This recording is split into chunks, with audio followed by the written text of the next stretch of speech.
ವಿದ್ಯಾಲಯದಿಂದ ನಶಾಮುಕ್ತ ಭಾರತದ ಒಂದು ಮಹಾನ್ ಈ ಅಭಿಯಾನದಲ್ಲಿ ಒಂದು ಪ್ರತಿಜ್ಞೆ ವಿಧಿಯನ್ನ ಮಾಡಿಸೋದಕ್ಕೆ ಬಂದಿದ್ದೀವಿ.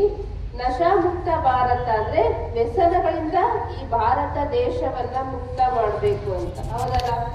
ನಾವ್ ಯಾವ್ದು ವ್ಯಸನಕ್ಕೆ ಒಳಗಾಗಿಲ್ಲ, ಅದೇ ನಮ್ಮ ಬಗ್ಗೆ ಯಾಕೆ ಹೇಳ್ತಿದ್ದಾರೆ ಅಂತ ಅನ್ಸ್ಬೋದು. ವ್ಯಸನ ಅಂದ್ರೆ ಅರ್ಥ ಧೂಮಪಾನ, ಮದ್ಯಪಾನ ಅಷ್ಟೇ ಅಲ್ಲ, ಯಾವ ವ್ಯಸನದಿಂದ ನಮ್ಮ ಮನಸ್ಸು, ಶರೀರ ಎಲ್ಲ ಹಾಳಾಗುತ್ತೆ.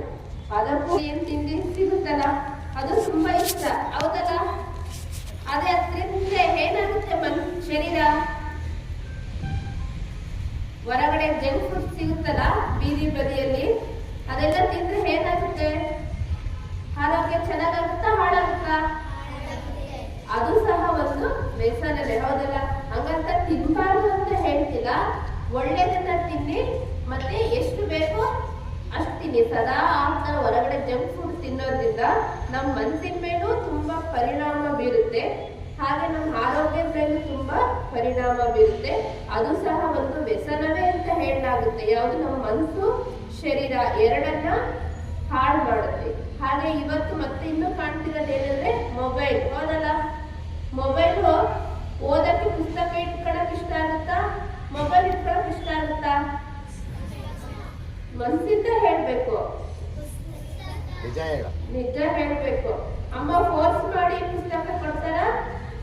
ಒಳ್ಳ ಟೀಚರ್ ಏನಾದ್ರು ಬೈತಾರೆ ಅಂತ ಪುಸ್ತಕ ಇಟ್ಕೊಳ್ಳಲ್ಲ? ಹೋಮ್ವರ್ಕ್ ಮಾಡಿಲ್ಲ ಅಂದ್ರೆ ಟೀಚರ್ ಬೈತಾರಲ್ವಾ? ಅದಕ್ಕೋಸ್ಕರ ಓದ್ಕೊಳ್ಳೋಣ ಇಲ್ಲ. ಎಲ್ಲರೂ ಖುಷಿಯಾಗಿ ಓದ್ತಿರಲ್ವಾ? ಮೊಬೈಲ್ ನೋಡ್ಬೇಡಿ ಅಂತ ಹೇಳ್ತಾ ಇಲ್ಲ, ಆದ್ರೆ ಮೊಬೈಲ್ ಅನ್ನ ಜಾಸ್ತಿ ಬಳಸಬೇಡಿ.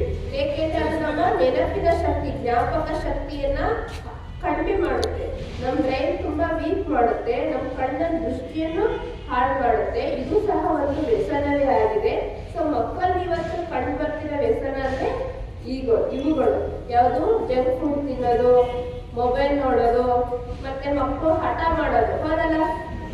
ಹಠ ಮಾಡೋದು, ಮುನಿಸ್ಕೊಳ್ಳೋದು, ಬೇಜಾರು ಮಾಡ್ಕೊಳ್ಳೋದು, ಇವು ಒಂದು ವ್ಯಸನವೇ ಅಂತ ಹೇಳ್ಬೋದು. ಯಾಕೆಂದ್ರೆ ಇದರಿಂದ ನಮ್ಮ ತಂದೆ ತಾಯಿಗೂ ಬೇಜಾರು, ನಮ್ಮ ಶಿಕ್ಷಕರಿಗೂ ಬೇಜಾರಾಗುತ್ತೆ, ನಮಗೂ ಸಮಾಜದಲ್ಲಿ ಒಳ್ಳೆ ಸ್ಥಾನಮಾನ ಸಿಗಲ್ಲ. ಅದಕ್ಕೋಸ್ಕರ ಈ ಎಲ್ಲ ವ್ಯಸನಗಳಿಂದ ನಮ್ಮನ್ನ ನಾವು ದೂರ ಇಟ್ಕೋಬೇಕು. ಯಾವಾಗ ನಾವು ಈ ಎಲ್ಲ ವ್ಯಸನಗಳಿಂದ ದೂರ ಇರ್ತೀವಿ, ಅವಾಗ ನಾವು ಯಾರಾದ್ರೂ ಆ ಥರ ತಪ್ಪು ಮಾಡಿದ್ರೆ ಬೇರೆಯವ್ರಿಗೆ ಹೇಳ್ಬೋದಲ್ಲ. ಈಗ ಒಳ್ಳೆಯದನ್ನ ಹೇಳಕ್ಕೆ ಎಲ್ಲರಿಗೂ ಅಧಿಕಾರ ಇದೆ ಅಲ್ವಾ? ಅದಕ್ಕೆ ನಾವು ಒಳ್ಳೆಯದಾದ್ರೆ ಬೇರೆಯವರಿಗೂ ಒಳ್ಳೇದು ಹೇಳಕ್ ಸಾಧ್ಯ ಆಗುತ್ತೆ. ಅದಕ್ಕೋಸ್ಕರ ಇಂಥ ಎಲ್ಲ ಕೆಟ್ಟ ವ್ಯಸನಗಳಿಂದ ಯಾವುದು ನಮ್ಮ ಮನಸ್ಸು, ಶರೀರ ಎಲ್ಲ ಹಾಳು ಮಾಡುತ್ತೆ, ಇವುಗಳಿಂದ ನಮ್ಮನ್ನ ನಾವು ದೂರ ಇಟ್ಕೋಬೇಕು. ಇಟ್ಕೊಂತೀರ ಇವತ್ತಿಂದ ಮೊಬೈಲ್ ಅನ್ನು ಬಹಳ ಕಡಿಮೆ ಬಳಸಿ, ಎಷ್ಟು ಅವಶ್ಯಕತೆ ಇದೆ ಅಷ್ಟು ಮಾತ್ರ ಬಳಸಿ. ಮತ್ತೆ ಜಂಕ್ ಫುಡ್ ಇವನ್ನು ಸಹ ಜಾಸ್ತಿ ಬಳಸಬೇಡಿ, ಇದರಿಂದ ನಮ್ಮ ಆರೋಗ್ಯ ತುಂಬಾ ಹಾನಿಯಾಗುತ್ತೆ. ಆಯ್ತಾ? ಸೊ ಎಲ್ಲರೂ ಈಗ ಸರ್ವಶಕ್ತಿವಂತ ಆಲ್ಮೈಟಿ ಅಥಾರಿಟಿ ತಂದೆ ಮುಂದೆ ನಾವೆಲ್ಲರೂ ಇವತ್ತು ಪ್ರತಿಜ್ಞೆ ಮಾಡೋಣ. ನಿಮ್ಮ ಬಲಗೈಯನ್ನ ಹೃದಯದ ಮೇಲೆ ಇಟ್ಕೊಳ್ಳಿ. ಸರ್ವಶಕ್ತಿವಂತನ ಸಾಕ್ಷಿಯಾಗಿ ನೋಡ್ತಾ, ಹೃದಯ ಸಾಕ್ಷಿಯಾಗಿ ಪರಮಾತ್ಮ ತಂದೆಗೆ ನಾವೆಲ್ಲರೂ ಒಂದು ಪ್ರತಿಜ್ಞೆ ಮಾಡೋಣ. ಆ ಪ್ರತಿಜ್ಞೆಯನ್ನ ಜ್ಯೋತಿಯಕ್ಕವರು ನೆರವೇರಿಸ್ಕೊಡ್ತಾರೆ.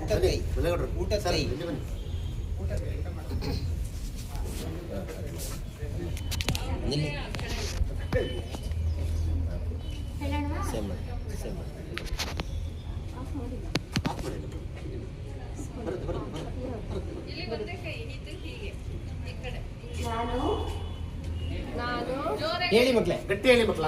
ಹೇಳಿ. ನನ್ನ ಹೆಸರನ್ನು ನನ್ನ ಮನದಲ್ಲಿ ಸ್ಮೃತಿಯಲ್ಲಿ ತಂದುಕೊಳ್ಳುತ್ತಾ ಪರಮಾತ್ಮನನ್ನು ಸಾಕ್ಷಿಯಾಗಿ ನೋಡುತ್ತಾ ಈ ದೃಢ ಪ್ರತಿಜ್ಞೆ ಮಾಡುತ್ತಿದ್ದೇನೆ. ನಾನು ಎಲ್ಲಾ ಪ್ರಕಾರದ ನಶೆಯಿಂದ ಸದಾ ದೂರ ಇರುತ್ತೇನೆ.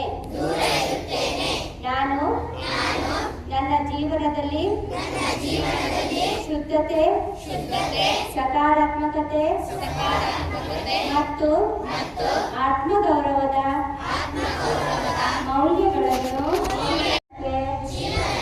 ಪ್ರೇರೇಪಿಸುತ್ತೇನೆ.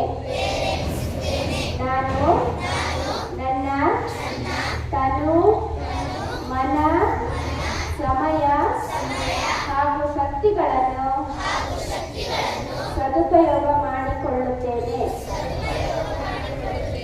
ನಾನು ಪರಿಸರ ಸಂರಕ್ಷಣೆ, ಜಲ ಸಂರಕ್ಷಣೆ, ನಶಾಮುಕ್ತ, ಸ್ವಾಸ್ಥ್ಯ ಹಾಗೂ ಶ್ರೇಷ್ಠ ಭಾರತದ ನಿರ್ಮಾಣದಲ್ಲಿ ನನ್ನ ಸಕಾರಾತ್ಮಕ ಪ್ರತಿನಿತ್ಯ ಸಂಜೆ 10 ನಿಮಿಷ, ಬೆಳಗ್ಗೆ 10 ನಿಮಿಷ